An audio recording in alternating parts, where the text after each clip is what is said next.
Hello বন্ধুরা, পনতির হেসেলে আপনাদের সকলকে স্বাগত। তা আজকে বানাতে চলেছি গন্ধরাজ চিংড়ি ভাপা। তার জন্য চিংড়ি মাছ, গন্ধরাজ লেবু আর কিছু পাতা নিয়েছি। এবার প্রথমে একটা মিক্সার কাপে 2 চামচ মতন সাদা কালো সর্ষে, 2 চামচ পোস্ত আর কটা কাঁচা লঙ্কা দিয়ে একটু ভিজিয়ে রাখলাম। আমার যতটা মাছ ততটা পরিমাণ নিয়েছি। তা এবার মাছগুলো বেছে নেব। মাছগুলো আমি খুব এমন বড় সাইজে নিই নেই, মিডিয়াম সাইজে নিয়েছি। তা মাছগুলো আমি হাতের সাহায্যেই সুন্দরভাবে ছাড়িয়ে নিয়েছি। যেহেতু মাছগুলো মিডিয়াম, তাই হাতের সাহায্যেই ছাড়ানো হয়ে যাচ্ছে। এর থেকে বড় হলেও অসুবিধা নেই, তবে খুব বড় হয়ে গেলে অতটা ভালো লাগবে না। যেহেতু ভাপা বানাবো, সেহেতু এরকম মিডিয়াম সাইজের মাছ হলেই সুন্দর। তা বন্ধুরা, অনেকেই তো অনেক রকমভাবে খেয়েছেন, তা একবার এইভাবে বানিয়ে খেয়ে দেখবেন। তা মাছগুলো আমার বাছা ধোয়া হয়ে গেছে। এবার আমি গন্ধরাজ লেবুর রস দিয়ে সুন্দর করে মাখিয়ে 10 মিনিট মতন রেখে দেবো। তা আমার গন্ধরাজ লেবুর রস দিয়ে 10 মিনিট মতন মাখা হয়ে গেছে।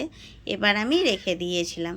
রেখে দেওয়ার পর আমি এবার লবণ আর যে মশলাটা বানিয়েছি সেই মশলাটা দিয়ে দিয়েছি। তো মশলাটা দিয়ে মাখিয়ে নেওয়ার পর একটা টিফিন কৌটো নিয়েছি। টিফিন কৌটোর মধ্যে সর্ষের তেল দিয়ে ভালো করে আমি হাতের সাহায্যে মাখিয়ে নিয়েছি। এরপর মাছ মাখানো মশলাটা আমি দিয়ে দিলাম। ওপর থেকে দিলাম কালো জিরে, দিলাম সর্ষের তেল, আর ওই যে লেবুর পাতাগুলো রেখেছি, লেবুর পাতাগুলো দিয়ে দিলাম। যেভাবে আপনি ধনে পাতাগুলো কেটে কেটে দেন, সেইভাবেই এইভাবে কেটে কেটেই দিয়েছি। তারপরে দিয়ে দিলাম গন্ধরাজ লেবুর খোসাটা ওপর থেকে গ্রেট করে। এই পাতা আর খোসাটা আমি শুধুমাত্র সুন্দর স্বাদ আনার জন্যই দিলাম। তো দিয়ে দেওয়া হয়ে গেছে। এবার আমি কৌটোর ঢাকনাটা বন্ধ করে দিয়েছি। আর কোনো জল ব্যবহার করছি না, কারণ এটা মিক্সার কাপে বাটা, তো সেই জন্য জল ব্যবহার করছি না। এটা যদি সিল হতো তাহলে সামান্য একটু পরিমাণ দিতাম। তাই এদিকে গ্যাসেতে আমার জলটা গরম হয়ে গেছে, কড়াই বসিয়ে জলটা গরম হয়ে গেছে। এবার দিয়ে দিলাম একটা বেরি দিয়ে টিফিন কৌটোটা। মোটামুটি আমি 20 মিনিট মতন স্টিম দিয়ে নিয়েছি। এবার 20 মিনিট হয়ে গেছে, আমি টিফিন কৌটোটা নিচে নামিয়ে দেবো, দিয়ে ঠান্ডা হওয়ার জন্য খানিকক্ষণ রাখবো। তা বন্ধুরা, আমার ঠান্ডা হয়ে গেছে।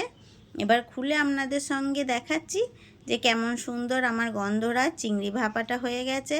তা আমি এবার ওপর থেকে পাতাগুলো বেছে বেছে ফেলে দিচ্ছি, কারণ সকলকে খাবার পরিবেশন করব, তার জন্য পাতাগুলো ফেলে দিলাম। এবার একটা বাটির মধ্যে আমি চিংড়ি মাছ ভাপাটা নিয়ে নিচ্ছি। নিয়ে নেওয়ার পর আমি এর ওপর থেকে একটু হালকা করে লেবু গ্রেট করে দিচ্ছি, শুধুমাত্র বললাম না স্বাদের জন্য, খেতে যাতে সুন্দর লাগে। তাই গ্রেট করে নিলাম। আর 2টো লেবুর স্লাইস নিয়ে সুন্দর করে একটা ডেকোরেশনের মতন করে দিলাম। তা বন্ধুরা, তৈরি হয়ে গেল আমার গন্ধরাজ চিংড়ি ভাপা। ভালো লাগলে আমার চ্যানেলটা সাবস্ক্রাইব করবেন।